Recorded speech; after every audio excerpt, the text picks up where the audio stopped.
શાકોત્સવના શાક સુધી પહોંચવાનો આ બાળ કલાકાર સિદ્ધરાજ સિંધવ નામનો છેલ્લો બમ છે, બરાબર ને?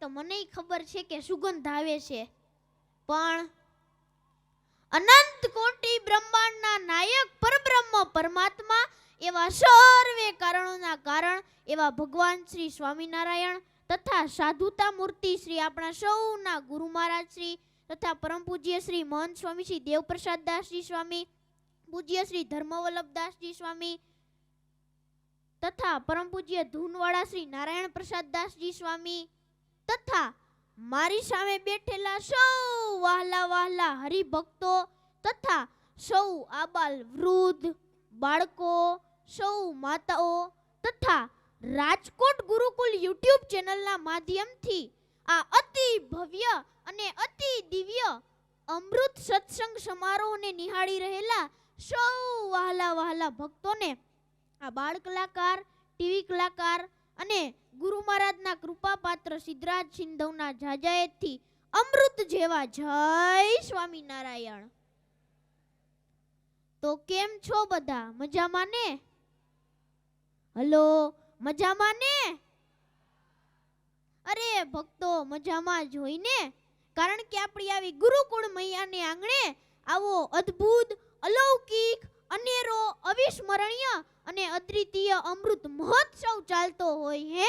તો આજ આનંદ, આજ ઉત્સંગ, આજ નૈનોમાં ને સખી અમારે આજ ગુરુકુળ મૈયાને આંગણે ઈ કંચન વૈરામે, ઈ કંચન વૈરામે. અને એમાંય પાછું આવું રાજકોટ ગુરુકુલનું સરસ મજાનું પવિત્ર આંગણું હોય અને ઈ આંગણાના ટોડલે આ મારા જેવો કાગડો આવી ને કા કા કા કરતો હોય અને એ પવિત્ર આંગણાની અંદર તમારા જેવા સમજુ અને ચતુર ભક્તો મહેમાન બનીને આવ્યા હોય ને, તો ખરેખર બાપ આ ગુરુકુળનું આંગણું દીપી ઉઠે, દીપી ઉઠે અને દીપી ઉઠે, તેમાં શંકાને કોઈ સ્થાન નથી. વાલા ભક્તો, ગુરુકુળ વિશે તો જેટલું બોલાય તેટલું ઓછું છે હે. જેમ ગંગાજીનું ઉદ્ગમ સ્થાન ગંગોત્રી છે, જેમ યમુનાજીનું ઉદ્ગમ સ્થાન યમુનોત્રી છે, જેમ નર્મદાનું ઉદ્ગમ સ્થાન અમરકંટક છે ને ભક્તો, તેમ સંસ્કારના પ્રવાહનું ઉદ્ગમ સ્થાન એ ગુરુકુળ મૈયા છે, એ ગુરુકુળ મૈયા છે. તો નથી કહેવાનો હું આજે રસિકે શણગારની વાતો, પુરાણી પોથીઓ ખોલી પ્રભુ અવતારની વાતો. નથી કહેવાનો હું આજે અમીરી કે ગરીબીની વાતો, જમાનો માંગે છે આજે સબળ સંસ્કારની વાતો, સબળ સંસ્કારની વાતો. વાલા ભક્તો, ગુરુકુળે તો આ જગતને શું સંસ્કાર આપ્યા છે હે. શિક્ષણ સાથે સંસ્કાર આપવાનું જો કોઈ સંસ્થા ભગીરથ કાર્ય કરતી હોય ને, તો એ સંસ્થા ગુરુકુળ સંસ્થા છે, એવું આપણા પીએમ શ્રી નરેન્દ્રભાઈ મોદી બોલેલા. ને મિત્રો, આજે મારે તમને 2-3 મિનિટની નાનકડી એવી એક વાત કરવી છે. જે વાત કોઈ ચમત્કારની વાત નથી, જે કોઈ કાલ્પનિક વાત નથી, જે કોઈ અંધશ્રદ્ધાની વાત નથી, પણ એ તો એક સત્ય ઘટનાની વાત છે જે મારી સાથે બની ગયેલી છે. તમને ખૂબ નવાઈ લાગશે, તમને ખૂબ આશ્ચર્ય થશે, પણ છે ખૂબ રસપ્રદ. વાલા ભક્તો, આજથી કરીને 2 વર્ષ પહેલા નવરાત્રી દરમિયાન હું, મારા મમ્મી અને પપ્પા રેસકોર્સ બાજુ બધે ફરવા ગયા હતા, રાસ ગરબા રમવા ગયા હતા. તેમાં અમે 10 વાગ્યાની આજુબાજુ ઘર તરફ આવતા હતા, એટલે અમારે વચમાં ગુરુકુળ આવે. અને ભક્તો, ત્યારે હું કઈ કલાકાર નહોતો, બીજા ધોરણમાં ભણતો હતો ને મેં ગુરુકુળ ક્યારેય પણ જોયું નહોતું અને ગુરુકુળમાં હું ગયો જ નહોતો ક્યારેય. તે અમે ત્યાંથી આવતા હતા એટલે આ ગુરુકુળના ગ્રાઉન્ડમાંથી બધે રાસ ગરબા રમવાનો અવાજ આવતો હતો, બધે રાસ રમતા હતા. મેં મારા પપ્પાને કીધું કે હાલો ને પપ્પા, બધા વિદ્યાર્થીઓ જે છે એ રાસ રમે તો મારે રમવો. મને રાસનો રમવાનો શોખ હતો. મારા પપ્પાએ ના પાડી કે ના ના સિદ્ધરાજ, હવે રાત ખૂબ થઈ ગઈ છે, મોડું થઈ ગયું છે, માટે હવે આપણે કાલ આવશું.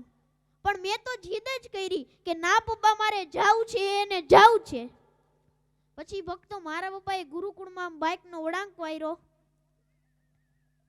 ને પછી આ બધા રાસ રમતા હતા.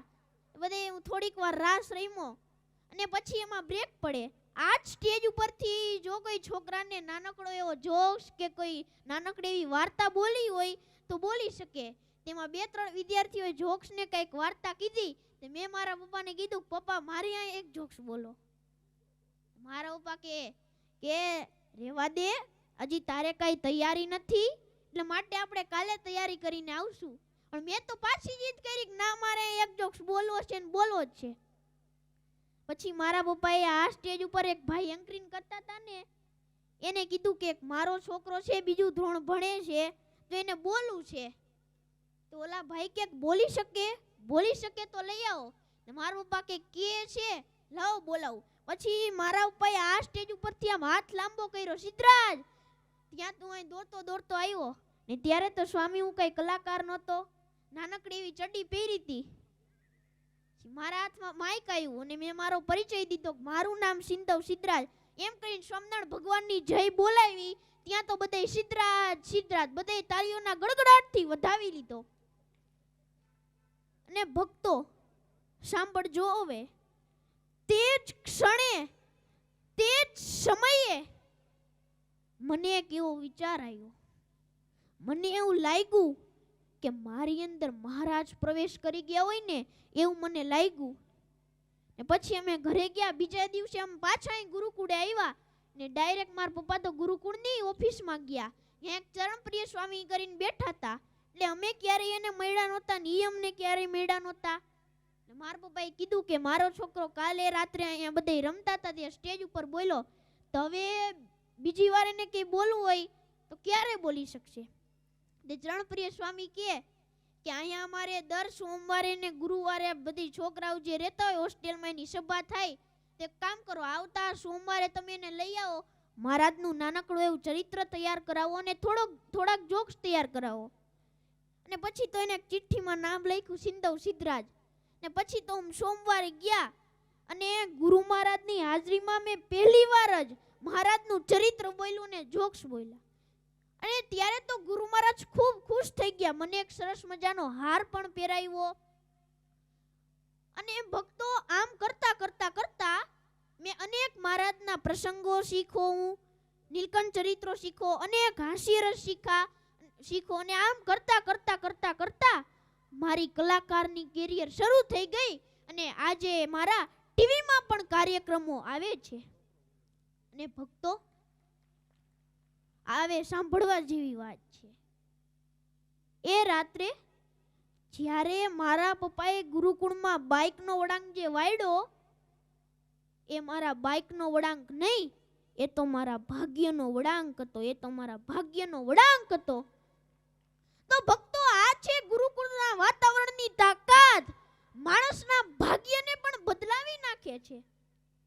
પરમ પૂજ્ય શાસ્ત્રીજી મહારાજ તથા પરમ પૂજ્ય અખંડ પરાયણ શ્રી જોગી સ્વામી તથા સાધુતા મૂર્તિ શ્રી ગુરુ મહારાજની તો આ તપોભૂમિ છે. એમના તો મારી ઉપર ભારોભાર આશીર્વાદ છે. મારે કઈ કાર્યક્રમમાં જવાનું હોય એટલે ગુરુ મહારાજ પાસે આવ્યું હોય એટલે ગુરુ મહારાજ મને ખાલી એટલું જ કે સિદ્ધરાજ તારે તો સફળતા જ છે.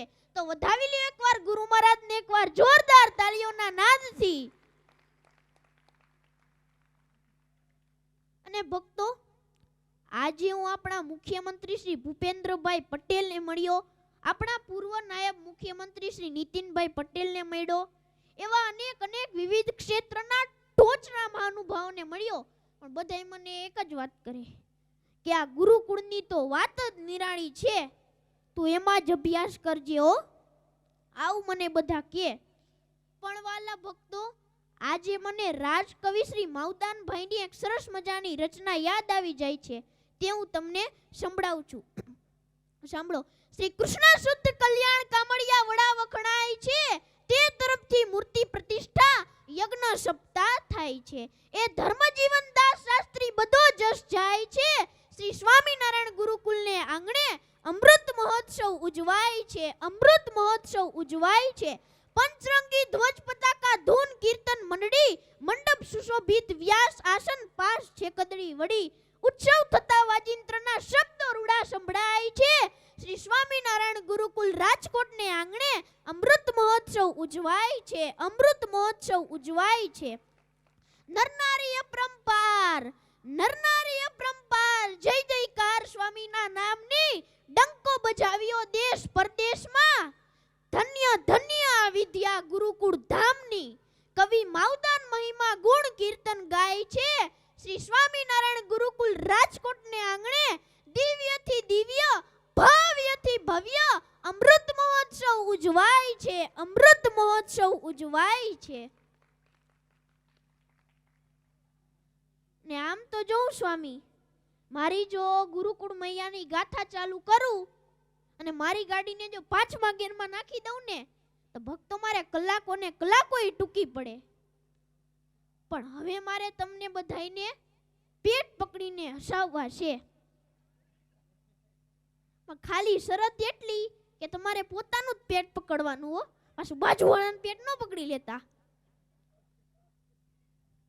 હું એક જગ્યાએ કાર્યક્રમમાં ગયો તે અહીંયા એક ભાઈએ મને પૂછ્યું કે હે સિદ્ધરાજ તું નાનો તો ત્યાર શું કરતો તો લે જાણે કેમ 50 વર્ષનો ભાભો થઈ ગયો હોય મેં તો કીધું કે નાનો તો ત્યાર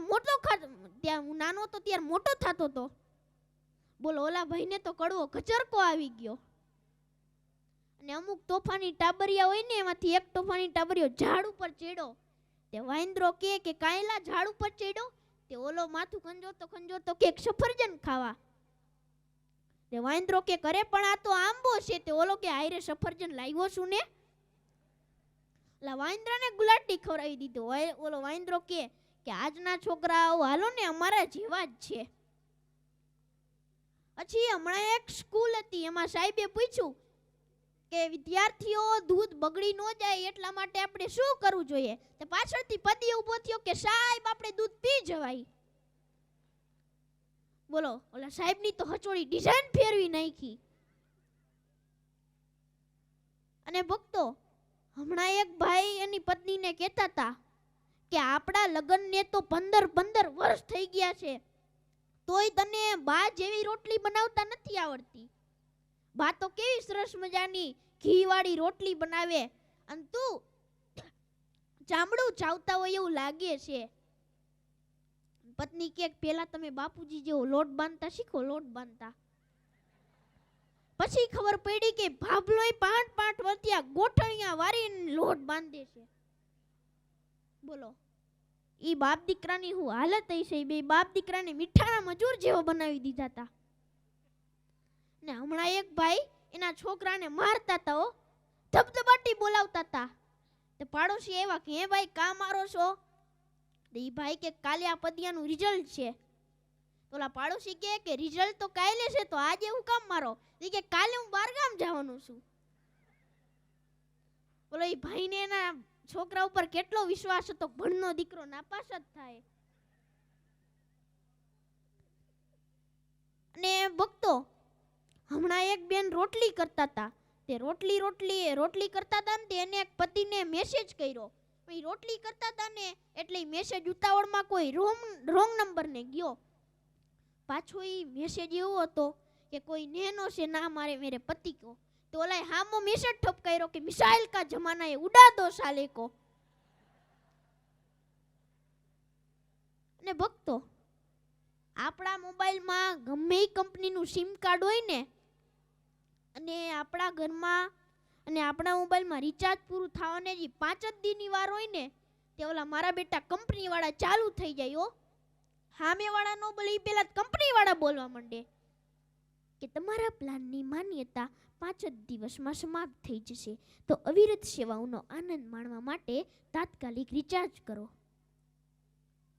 બોલો આમાં તો જાણી આપણે સમાપ્ત થઈ જવાનો એમ બોલે એ પાછું તાત્કાલિક બોલો કેમ રિચાર્જ વગર આપણા છાતીના પાટિયા બેહી જવાના હોય એમ અને હમણાં એક ભાઈ જમવા બેઠા જમતા શાકમાં વાળ આવ્યો ને એને તેની પત્ની ઉપર ખીજાણો કે નથી ભાળતી આમ જો શાકમાં વાળ આવ્યો તેની પત્ની કે કાકા આપણા લગ્ન પહેલા તમે ગાતા હતા ને, એ રેશમી જુલ્ફે તેરી, હવે બધું ક્યાં ગયું? સાંભળો, પ્રેમ હોય ને તો અંબોળાઈ ગરકી જવાય, આખો ચોટલોય ગરકી જવાય નૂડલ્સ ની જેમ. પણ ભક્તો, ખૂબ નાની પણ મોટી વાત છે, ઘૂંટડો ઉતારવા જેવો છે ખૂબ કડવો પણ ખૂબ જ ફાયદાકારક છે. કે ભક્તો, તમે જમવા બેઠા હો ને શાકમાં વાળ આવી ગયો કે શાક બગડી ગયું, દાખલા તરીકે શાક તીખું થઈ ગયું, મોરું થઈ ગયું, ખારું થઈ ગયું, તો ભક્તો તમારામાં સેજઈ જો સમજણ છે ને તો તમારામાં વિચાર આવશે. સાંભળજો ભક્તો, ખૂબ નાની પણ સોના જેવી વાત છે. તરત જ તમને તમારામાં જો સમજણ છે તો વિચાર આવશે કે આજે મારી પત્નીની તબિયત સારી નહીં હોય, ઘરમાં કોઈ મહેમાન આવ્યા છે, મારી પત્ની આખો દિવસ ઘરનું કામ કરતી હશે, એથી થાકી ગઈ છે, શાક કોઈ દિવસ બગડે નહીં, પણ આજે ઘરમાં કંઈક એવી ઘટના ઘટી હશે તેથી શાક બગડી ગયું. અને વાલા ભક્તો, આવો વિચાર કરી અને તમે જો શાકનો વાટકો બાજુમાં મૂકી અને છાશ ને રોટલો ખાઈ લ્યો ને, તોય તમને અમીનો ઓડકાર આવશે, ભલા માણસ અમીનો ઓડકાર આવશે. પણ ભક્તો, તમે શાક બગડ્યું ને ભેળા તમે બગડા તો સમજી લેવાનું કે બધુંય બગડ્યું. પછી રોટલો ખાતા એવું ન લાગે, ખોળના બટકા ખાતા હોય ને એવું લાગે, રોટલી ખાતા એવું ન લાગે, પસેડી ચાવતા હોય ને એવું લાગે. પણ ભક્તો, આ નાનકડી સમજણ જો તમારામાં આવી જાય ને તો આ ભવસાગર કેટલો બધો મીઠો મધુરો લાગે. હે ભક્તો, તમારે સારું જીવન કઈ રીતના જીવી શકાય તેના ઉપાયો આજે હું તમને બતાવું છું. તો સાંભળો, 1 થી 20 વર્ષ સુધી આપણી માં પીરસે તે ખાવું, 21 થી 40 વર્ષ સુધી આપણી પત્ની પીરસે તે ખાવું, 41 થી 60 વર્ષ સુધી આપણા શરીરને જે અનુકૂળ લાગે, આપણા શરીરને જે ફાવે તે ખાવું, અને 60 વર્ષ પછી જે થાળીમાં આવે તે ખાવું. માટે ભક્તો, જીભનો ટેસ્ટ, પેટમાં ગયો વેસ્ટ, બીમારીઓ બનશે ગેસ્ટ, ડોક્ટર કરવા માંડશે ટેસ્ટ, આપણા રૂપિયા જશે વેસ્ટ. માટે એટલે જ હું તમને કાયમ કહું છું ને કે ઘરના શાક રોટલી બેસ્ટ. અને ભક્તો, તમારે લાંબુ જીવન કેવી રીતના જીવી શકાય તો હું કહું એટલું કરો. ખોરાક અડધો કરી નાખો, પાણી ડબલ કરી નાખો, કસરત 3 ગણી કરી નાખો, હસવાનું 4 ગણું કરી નાખો, તમારા અંતરનો આનંદ એ 5 ગણો કરી નાખો, પ્રભુ ભજન એ 6 ગણું કરી નાખો. પછી જો તમારું જીવન, અને જો છેલ્લે એમાંય વેળ ન આવે ને તો તમારી ઘરવાળીને કીધું 7 ગણું કરી નાખો. ને પછી જો તમારું જીવન, કાં તો જીવન લાંબુ થાય છે કાં તો તમે લાંબા થઈ જશો. અને હમણાં 2 વૃદ્ધ મિત્રો હતા, એ ક્રિકેટના બહુ શોખીન હતા. ક્યાંક ક્રિકેટ હાલતું હોય ને તો હાથે કામ પડતા મૂકીને એ 2 ભાભા ક્રિકેટ જોવા પહોંચી જાય. બોલો, તેમાં એક દી થયું એવું કે એક બાપા તો માંદા પડ્યા, તે ઓલો બાબો આ બાપાને જોવા આવ્યો અને કીધું, જે જોવા આવ્યો તો ને એ કે મિત્ર, તું જ્યારે ગુજરી જા ને સ્વર્ગમાં જાને ત્યારે તું મને મારા સપનામાં આવી અને સ્વર્ગમાં ક્રિકેટ છે કે નહીં ઈ તું મને કહીજે. તો ઓલા બાપા બીમાર પડ્યા તો ઈ કે કાંઈ વાંધો નહીં. થોડાક દિવસ થયા ને ઓલા જે બાપા બીમાર પડ્યા તે ગુજરી ગયા ને સ્વર્ગમાં ગયા. તે એક દિવસ ઓલા બાબાના સપનામાં આવ્યા ને કીધું કે દોસ્ત, તારા માટે 2 સમાચાર છે, એક સારા સમાચાર છે અને એક ખરાબ સમાચાર છે. તો પેલા કયા સમાચાર કહું? તો ઓલો કે કેરા હું હવે તું મગજની અણી કાઢે, પેલા હારા સમાચાર જ કહેવાના હોય ને. તો ઓલો કે કાંઈ વાંધો નહીં, હારા સમાચાર. સારા સમાચાર ઈ છે કે અહીંયા સ્વર્ગમાં ક્રિકેટ છે. તો ઓલો નિંદરમાં તો મોજમાં આવી ગયો, એકદમ વટમાં આવી ગયો. તો ઓલા બાપા જે સપનામાં આવ્યા હતા ને ઈ કે ખરાબ સમાચાર ઈ છે કે કાલની ક્રિકેટ મેચમાં તને સિલેક્ટ કર્યો છે. બોલો, ઓલાની તો નિંદર ઉડી ગઈ. આમ ચક્કર વક્કર કોડા કરીને ચારે બાજુ જોવા માંડ્યો. પણ ભક્તો, માણસ જ્યારે ગઈઢો થાય ને ત્યારે તેની ઘરમાં કાંઈ જ વેલ્યુ રહેતી નથી. બિચારો આખી જિંદગી જે ઓરડામાં રહ્યો હોય અને કામ ધંધેથી આવીને જ્યાં વિહામો લીધો હોય, પેલા તો એને ઈ ઓરડામાંથી બહાર કાઢે કે હું આખો દી રૂમમાં ને રૂમમાં. એમેય નો થાય કે હાલો ઘડી કોસરીએ જઈને ખાઈ જઈને હિંચકા ખાય. અમારે અહીં હંજવારી પોતા કરવાના હોય. બોલો મિત્રો, યાથી ને તગડે હો બિચારો ભાબો જાય ઓસરીમાં અને આમ હિંચકા ખાતો હોય ને પાછો ગાતો હોય, ગોપાલ મારો પારણીએ ઝૂલે ઝુલાવે ગોકુળની ગોપી રે, ગોપાલ મારો પારણીએ ઝૂલી. એમ કરતો ઉધરસ ખાતો ખાતો હિંચકા ખાતો હોય ને એમાંય માંડ 4-5 દી થાય ને ભાભલાને ત્યાંથી પાછો તગડે કે હું આખો દી ઓસરીમાં ને ઓસરીમાં. અમારે હંજવારી પોતા કરવાના હોય, દીકરાની વહુ અહીંયા આટા મારતી હોય, આડોશી પાડોશીની બધી બાયું બેહવા આવતી હોય, તો એમાંય નો થાય કે હાલો ઘરી ઘરના ઓટે જઈને બેહી. બોલો મિત્રો, ઈ ભાભાને અહીંયા 4-5 દિવસ ત્યાં માંડ હિંચકા ખાવા દે ને ત્યાંથી પાછો તગડે. પાછો એ ઓટે બેઠો હોય ને ભૂંગરી પીતો હોય અને થોડાક દી થાય ત્યાંથી એને તગડે કે હું આખો દી ઓટે ને ઓટે અહીંયા ગામ વાતો નહીં કરતો, એ ઘરમાં નહીં આવવા દેતા હોય, નથી આવવા દેતો એટલે તા ભાભો અહીં બહાર ગુનાણો છે. એટલે પાછા બાજે એટલે પાડોશી મફતમાં મનોરંજન કરી લે. છેલ્લે એનો મોટો દીકરો એમ કે હાલો બાપુજી, હવે તમે મારા ભંગારના ડેલે. ને પછી ભક્તો એ ભંગારના ડેલે જઈને એ ભંગાર વચ્ચે ભાભો બેઠો હોય. આપણને આવું દ્રશ્ય જોતા જ એમ લાગે કે કોઈ નાના રાજ્યનો રાજા હારીને કેમ એમનેમ ખોયા જેવો ખાટલો હોય ને હૂતો હોય. પણ ભક્તો જે જ્ઞાનમાં વૃદ્ધિ પામે, જે બુદ્ધિમાં વૃદ્ધિ પામે, જે સંસ્કારોમાં વૃદ્ધિ પામે ને તેને વૃદ્ધ કહેવાય, બાકીના બધા ગઈઢા કહેવાય. તો ખૂબ ખૂબ ધન્યવાદ. જય શ્રી સ્વામિનારાયણ. બોલો સજાનંદ સ્વામી મહારાજની જય. સિદ્ધરાજ પૂજ્ય ગુરુ મહારાજ પાસે પધારશે. સ્વામી એમને હાર પહેરાવી રૂડા આશીર્વાદ આપશે. સત્સૈયા કે દોહરે જો નાવક કે તીર, દેખન में छोटो लगे पर घाव करे गंभीर. એવા બાળ કલાકાર સિદ્ધરાજ સિંધવને આપણે એકવાર જોરદાર તાળીઓના નાદથી વાલા ભક્તજનો વધાવીએ.